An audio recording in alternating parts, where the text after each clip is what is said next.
Grace has been having trouble with Alzheimer's. Yes, very much. And it gets tough to deal with at times, but we have to deal with it. But she still knows who you are. At times, yeah, most of the time. Who is this? I never did find out.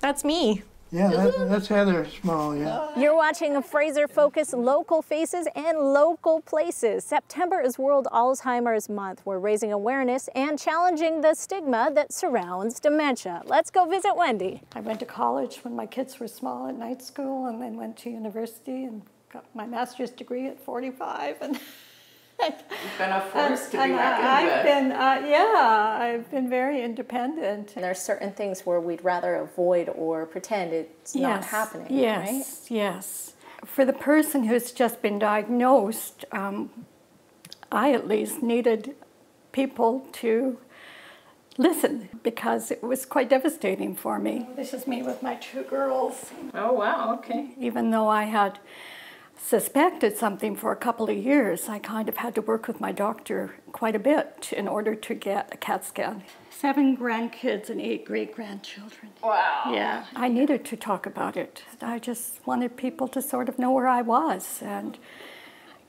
I wanted to be intentional about the months and years ahead. First, my mother, forever my friend. I thought it was so beautiful. Have you noticed a difference in her from the beginning to now?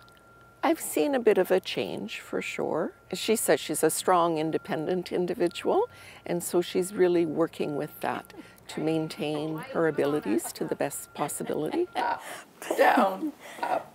Minds in Motion is an exercise and a socializing program. What we do know through research is it's never too early, it's never too late to begin activity.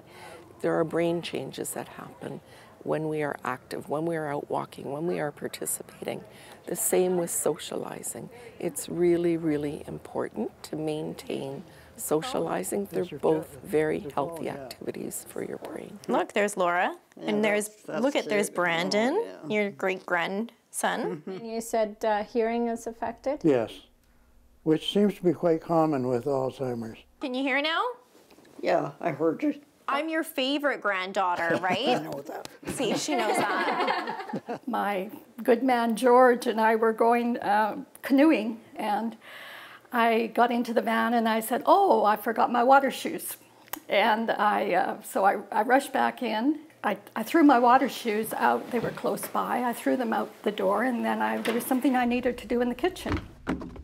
I just went to the sink, and I think I got a glass of water or something, and I had totally forgotten that I had thrown them out the door 5 minutes earlier.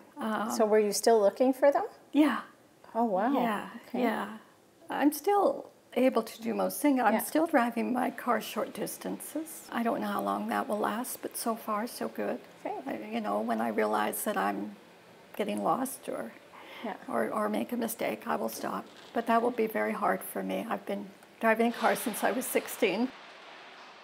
Even within our own province, the health authorities are starting to look at this differently because they know the costs are going to increase.